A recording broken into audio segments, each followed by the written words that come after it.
ಸುಕ್ಕುಗಳು ಮೊಡವೆಗಳನ್ನು ತಡೆದು ಚರ್ಮವನ್ನು ಯೌವನದಿಂದಿರುವಂತೆ ನೋಡಿಕೊಳ್ಳುವ ಹಣ್ಣು ಯಾವುದು?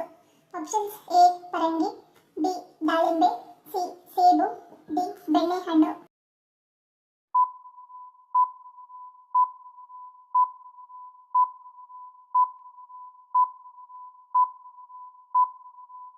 ಉತ್ತರ ಆಪ್ಷನ್ ಬಿ ದಾಳಿಂಬೆ.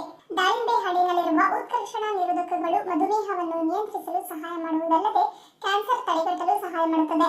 ಇದು ಜೀರ್ಣಕ್ರಿಯೆಗೆ ಒಳ್ಳೆಯದು. ಇದರಲ್ಲಿ ಅಡಗಿರುವ ನಾರು ಹೊಟ್ಟೆ ತುಂಬಿದ ಭಾವನೆಯನ್ನು ಮೂಡಿಸಲು ಸಹಾಯ ಮಾಡುತ್ತದೆ ಮತ್ತು ಅತಿಯಾಗಿ ತಿನ್ನುವುದನ್ನು ತಡೆಯುತ್ತದೆ. ಇದರಿಂದ ತೂಕವನ್ನು ಇಳಿಸಿಕೊಳ್ಳಬಹುದು. ಈ ಹಣ್ಣಿನಲ್ಲಿರುವ ಉತ್ಕರ್ಷಣ ನಿರೋಧಕಗಳು ಚರ್ಮಕ್ಕೆ ಒಳ್ಳೆಯದು. ಇವು ಸುಕ್ಕುಗಳು ಮತ್ತು ಮೊಡವೆಗಳನ್ನು ತಡೆಯುತ್ತವೆ ಮತ್ತು ಚರ್ಮವನ್ನು ಯೌವನದಿಂದ ಇಡುತ್ತವೆ. ನಮ್ಮ ದೈನಂದಿನ ಆಹಾರದಲ್ಲಿ ನಿಯಮಿತವಾಗಿ ಹುಣಸೆ ಹಣ್ಣನ್ನು ಬಳಸುವುದರಿಂದಾಗುವ ಪರಿಣಾಮವೇನು?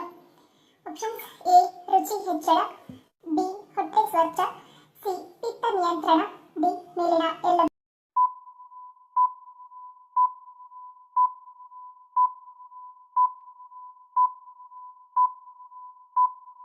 ಸರಿಯಾದ ಉತ್ತರ ಆಪ್ಷನ್ ಬಿ ಹೊಟ್ಟೆ ಸ್ವಚ್ಛ.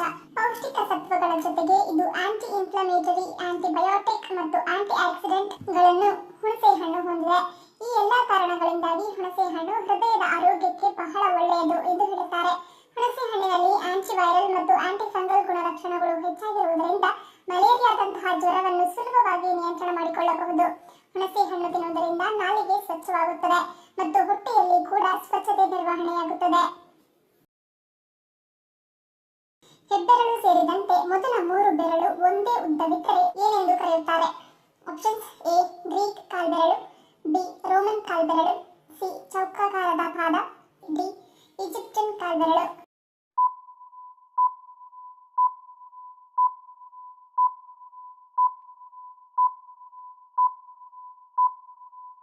ಉತ್ತರ ಆಪ್ಷನ್ ಬಿ ರೋಮನ್ ಕಾಲ್ಬೆರಳು. ಹೆಬ್ಬೆರಳು ಸೇರಿದಂತೆ ಮೊದಲ 3 ಬೆರಳು ಒಂದೇ ಉದ್ದವಿದ್ದು ಇನ್ನು ಉಳಿದ 2 ಬೆರಳು ಗಿಡ್ಡವಿದ್ದರೆ ಅದು ರೋಮನ್ ಕಾಲ್ಬೆರಳು ಎಂದು ಕರೆಯುತ್ತಾರೆ. ಕಾಲ್ಬೆರಳುಗಳು ಈ ರೀತಿ ಆಕಾರವಿದ್ದರೆ ಶ್ರಮಜೀವಿಗಳು. ಜೀವನದಲ್ಲಿ ಪ್ರತಿ ಹಂತದಲ್ಲಿಯೂ ಕಷ್ಟಪಟ್ಟು ದುಡಿದು ಯಶಸ್ಸು ಕಾಣುತ್ತಾರೆ.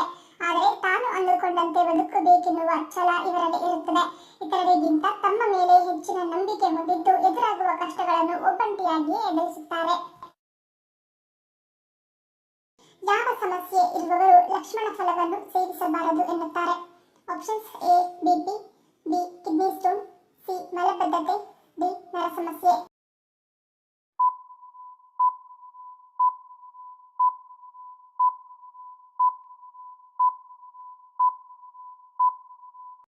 ಉತ್ತರ ಆಪ್ಷನ್ ಡಿ ನರ ಸಮಸ್ಯೆ. ಲಕ್ಷ್ಮಣ ಫಲವು ಎಷ್ಟು ಆರೋಗ್ಯಕರ ಪ್ರಯೋಜನಗಳನ್ನು ನೀಡುತ್ತದೆಯೋ ಅದರಲ್ಲಿ ಕೆಲವು ಅಡ್ಡ ಪರಿಣಾಮಗಳನ್ನು ಸಹ ಹೊಂದಿದೆ. ಹೆಚ್ಚಿನ ಮಟ್ಟದ ಆಸ್ಟಿಯೋಜೆನ್ಗಳು ನರಗಳಿಗೆ ವಿಷಕಾರಿಯಾಗಬಹುದು ಮತ್ತು ಪಾರ್ಕಿನ್ಸನ್ ನಂತಹ ಕಾಯಿಲೆಗಳ ಅಪಾಯವನ್ನು ಹೆಚ್ಚಿಸಬಹುದು. ಲಕ್ಷ್ಮಣ ಫಲವನ್ನು ತಾಜಾ ಇದ್ದಾಗಲೇ ಸೇವಿಸಬೇಕು. ಸ್ಮೂತಿಗಳಿಗೆ ಸೇರಿಸಿ ಅಥವಾ ಜ್ಯೂಸ್ ಮಾಡಿ ಕುಡಿಯಬೇಕು. ಉತ್ಕರ್ಷಣ ನಿರೋಧಕಗಳಲ್ಲಿ ಸಮೃದ್ಧವಾಗಿರುವ ಈ ಹಣ್ಣು ಬ್ಯಾಕ್ಟೀರಿಯಾದ ಸೋಂಕಿನಿಂದ ರಕ್ಷಿಸುತ್ತದೆ ಮತ್ತು ಮಧುಮೇಹವನ್ನು ನಿಯಂತ್ರಿಸುತ್ತದೆ. ಹೃದಯಾಘಾತವನ್ನು ಸಹ ತಡೆಯುತ್ತದೆ. ಆದರೆ ನರ ಸಮಸ್ಯೆ ಇರುವವರು ಯಾವುದೇ ಕಾರಣಕ್ಕೂ ಲಕ್ಷ್ಮಣ ಫಲವನ್ನು ಸೇವಿಸದೇ ಇರುವುದು ಉತ್ತಮ. ಸೌತೆಕಾಯಿಯನ್ನು ರಾತ್ರಿಯ ಸಮಯದಲ್ಲಿ ತಿನ್ನುವುದರಿಂದ ಏನಾಗುತ್ತದೆ? ಆಪ್ಷನ್ಸ್: ಎ ಒತ್ತಡ, ಬಿ ಕಫದೋಷ, ಸಿ ಜೀರ್ಣಶಕ್ತಿ ಹೆಚ್ಚಳ, ಡಿ ತೂಕ ಇಳಿಕೆ.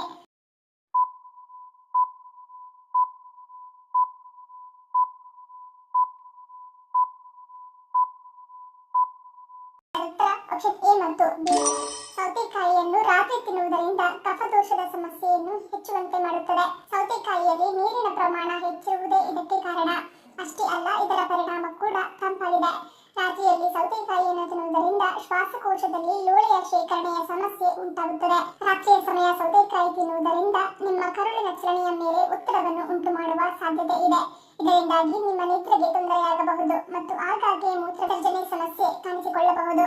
ಸೌತೆಕಾಯಿಯು ರಾತ್ರಿಯಲ್ಲಿ ದೇಹಕ್ಕೆ ತಂಪು ನೀಡುತ್ತದೆ ಮತ್ತು ಕಫದೋಷದ ಸಮಸ್ಯೆಯನ್ನು ಹೆಚ್ಚಿಸುತ್ತದೆ. ಒಟ್ಟಾರೆಯಾಗಿ ನೀವು ರಾತ್ರಿಯಲ್ಲಿ ಸೌತೆಕಾಯಿ ಸೇವಿಸುವುದನ್ನು ತಪ್ಪಿಸುವುದು ಉತ್ತಮ. ಫಿಲ್ಟರ್ ನೀರನ್ನು ಕುಡಿಯುವುದರಿಂದ ಯಾವ ಕಾಯಿಲೆ ಬರಬಹುದು ಎಂದು ಹೇಳಲಾಗುತ್ತದೆ?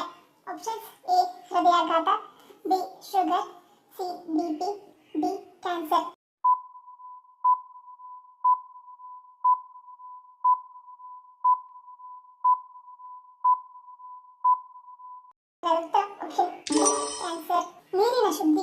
ನೀರಿನಲ್ಲಿ ಕ್ಲೋರಿನ್ ಅನ್ನು ವ್ಯಾಪಕವಾಗಿ ಬಳಸಲಾಗುತ್ತದೆ, ಏಕೆಂದರೆ ಅದು ಬ್ಯಾಕ್ಟೀರಿಯಾ ಮತ್ತು ವೈರಸ್ಗಳನ್ನು ನಿವಾರಿಸುತ್ತದೆ.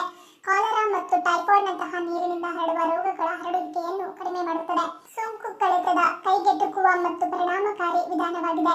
ಆದಾಗ್ಯೂ ಕ್ಲೋರಿನ್ ನೀರಿನಲ್ಲಿರುವ ಸಾವಯವ ಪದಾರ್ಥಗಳೊಂದಿಗೆ ಪ್ರತಿಕ್ರಿಯಿಸಿ ಇತರ ಉಪ ಉತ್ಪನ್ನಗಳನ್ನು ರೂಪಿಸುತ್ತದೆ. ಇದು ಗಂಭೀರ ಆರೋಗ್ಯಾಪಾಯಗಳನ್ನು ಉಂಟುಮಾಡಬಹುದು. ಕುಡಿಯುವ ನೀರಿನಲ್ಲಿ ನೈಟ್ರೇಟ್ಗಳು ಮತ್ತು ಟಿಎಚ್ಎನ್ಗಳಿಗೆ ದೀರ್ಘಕಾಲದವರೆಗೆ ಒಡ್ಡಿಕೊಳ್ಳುವುದರಿಂದ ಕ್ಯಾನ್ಸರ್ ಅಪಾಯ ಹೆಚ್ಚಾಗುತ್ತದೆ.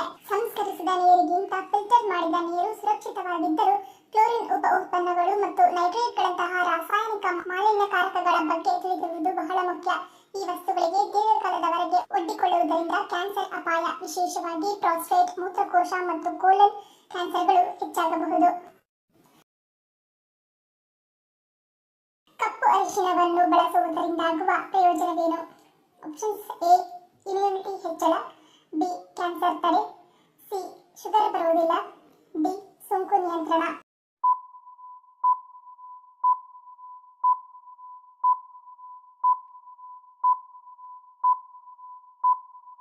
ಉತ್ತರ ಆಪ್ಷನ್ ಎ ಮತ್ತು ಬಿ.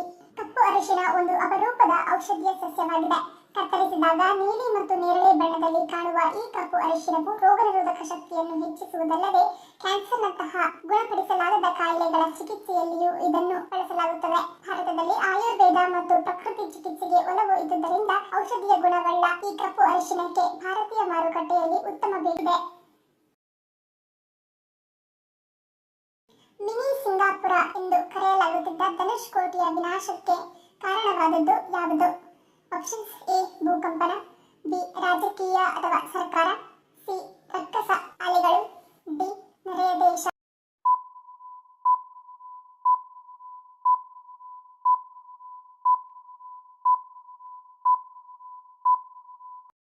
ಉತ್ತರ ಆಪ್ಷನ್ ಸಿ. ರಕ್ಕಸ ಅಲೆಗಳು. ಧನುಷ್ಕೋಟಿ ಗ್ರಾಮವು ತಮಿಳುನಾಡಿನ ಪ್ರಸಿದ್ಧ ಪುಣ್ಯಕ್ಷೇತ್ರವಾದ ರಾಮೇಶ್ವರಂನಿಂದ ಸುಮಾರು 19 ಕಿಲೋಮೀಟರ್ ದೂರದಲ್ಲಿರುವ ಪಂಬನ್ ದ್ವೀಪದಲ್ಲಿದೆ. ಶ್ರೀಲಂಕಾವನ್ನು ಸಂಪರ್ಕಿಸುವ ರಾಮ ಸೇತುವೆ ಕೂಡ ಇದೇ ಗ್ರಾಮದಲ್ಲಿದೆ. 1964ರ ಡಿಸೆಂಬರ್ 23ರ ಸಂಜೆ ಭಾರೀ ಗಾಳಿಯೊಂದಿಗೆ ಸಾಧಾರಣ ಮಳೆ ಆರಂಭವಾಯಿತು. ಸಮಯ ಕಳೆದಂತೆ ಗಾಳಿಯ ವೇಗ ಮತ್ತಷ್ಟು ಹೆಚ್ಚಾಯಿತು. ಸಮುದ್ರದಲ್ಲಿ ಪ್ರಕ್ಷುಬ್ಧತೆಯು ಹೆಚ್ಚುತ್ತಿತ್ತು. ಕತ್ತಲು ಕವಿಯುತ್ತಿದ್ದಂತೆ ಮಳೆ ಜೋರಾಯಿತು. ಬಿರುಗಾಳಿ ಮತ್ತು ಮಳೆಯಿಂದಾಗಿ ಜನರು ಮತ್ತು ಅಧಿಕಾರಿಗಳು ತಮ್ಮ ಮನೆಗಳಲ್ಲಿ ಸೇರಿದ್ದರು. ಮಧ್ಯರಾತ್ರಿ ಕಳೆದರೂ ಪರಿಸ್ಥಿತಿಯಲ್ಲಿ ಯಾವುದೇ ಬದಲಾವಣೆ ಆಗಲಿಲ್ಲ. ಸ್ವಲ್ಪ ಹೊತ್ತಿನಲ್ಲಿ ಬೆಳಗಾಗುತ್ತಿದ್ದಂತೆ ರಕ್ಕಸ ಅಲೆಗಳು ಧನುಷ್ಕೋಟಿಯನ್ನು ಸುತ್ತುವರೆದವು. ಮನೆಗಳ ಮೇಲೆ ನಿರ್ದಯವಾಗಿ ದಾಳಿ ನಡೆಸಿದವು. ಪರಿಣಾಮ ಎಲ್ಲ ಮನೆಗಳು ಮತ್ತು ಕಚೇರಿಗಳು ಸಮುದ್ರದಲ್ಲಿ ಕೊಚ್ಚಿ ಹೋದವು. ಧನುಷ್ಕೋಟಿ ಪ್ರದೇಶದ ಸುಮಾರು 2 ಕಿಲೋಮೀಟರ್ ಭಾಗವು ಸಮುದ್ರದಲ್ಲಿ ಮುಳುಗಿ ಹೋಯಿತು.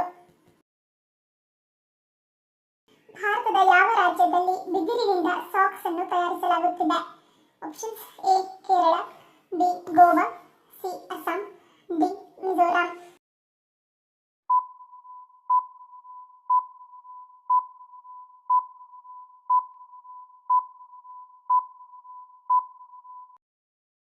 ಉತ್ತರ ಆಪ್ಷನ್ ಸಿ. ಅಸ್ಸಾಂ.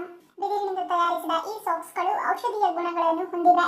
ಬಿದಿರಿನಿಂದ ತಯಾರಿಸಿದ ಸಾಕ್ಸ್ಗಳು ಮಧುಮೇಹಿಗಳಿಗೆ ಬಹಳ ಉಪಯುಕ್ತವಾಗಿವೆ. ಅಸ್ಸಾಂನಲ್ಲಿ ಬಿದಿರು ಹೇರಳವಾಗಿ ಬೆಳೆಯುತ್ತದೆ. ಬಿದಿರಿನ ನಾರು ಮತ್ತು ಅಲೋವೆರಾ ಸಂಯೋಜನೆಯಿಂದ ತಯಾರಿಸಲಾಗುವ ಈ ಕಾಲು ಚೀಲಗಳು ತುಂಬಾ ಆರಾಮದಾಯಕವಾಗಿವೆ.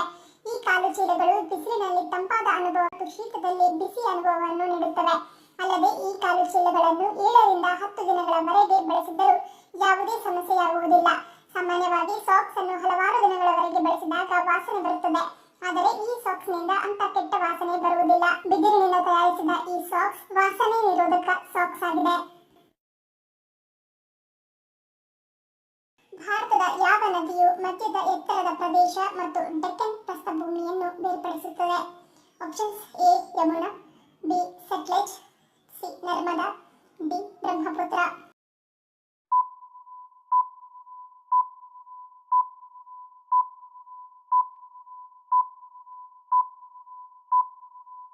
ಉತ್ತರ ಆಪ್ಷನ್ ಸಿ.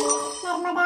ನರ್ಮದಾ ನದಿಯು ಭಾರತದ ಒಂದು ಪ್ರಮುಖ ನದಿಯಾಗಿದ್ದು ಪೂರ್ವದಿಂದ ಪಶ್ಚಿಮಕ್ಕೆ ಹರಿಯುತ್ತದೆ. ಇದು ದೇಶದ 2 ಪ್ರಮುಖ ಭೂರೂಪಗಳನ್ನು ಬೇರ್ಪಡಿಸುತ್ತದೆ: ಮಧ್ಯದ ಎತ್ತರದ ಪ್ರದೇಶಗಳು ಮತ್ತು ಡೆಕ್ಕನ್ ಪ್ರಸ್ಥಭೂಮಿ. ಈ ನದಿಯು ಉತ್ತರದಲ್ಲಿ ವಿಂಧ್ಯ ಶ್ರೇಣಿ ಮತ್ತು ದಕ್ಷಿಣದಲ್ಲಿ ಸತ್ಪುರ ಶ್ರೇಣಿ ಎಂಬ 2 ಪರ್ವತ ಶ್ರೇಣಿಗಳ ನಡುವೆ ಹರಿಯುತ್ತದೆ. ಧನ್ಯವಾದಗಳು. ನಿಮ್ಮ ಪ್ರೀತಿಯ ಲೈಕ್ ಕೊಟ್ಟು ಪ್ರೋತ್ಸಾಹಿಸಿ. ಇನ್ನು ಹೆಚ್ಚಿನ ಮಾಹಿತಿಗೆ ನಮ್ಮ ಚಾನೆಲ್ ಸಬ್ಸ್ಕ್ರೈಬ್ ಮಾಡಿ, ಪಕ್ಕದಲ್ಲಿರುವ ಬೆಲ್ ಬಟನ್ ಕ್ಲಿಕ್ ಮಾಡಿ. ಇನ್ನೊಂದು ಇಂಟ್ರೆಸ್ಟಿಂಗ್ ಪ್ರಶ್ನೆಗಳೊಂದಿಗೆ ಸಿಗ್ತೀನಿ. Love you all, take care.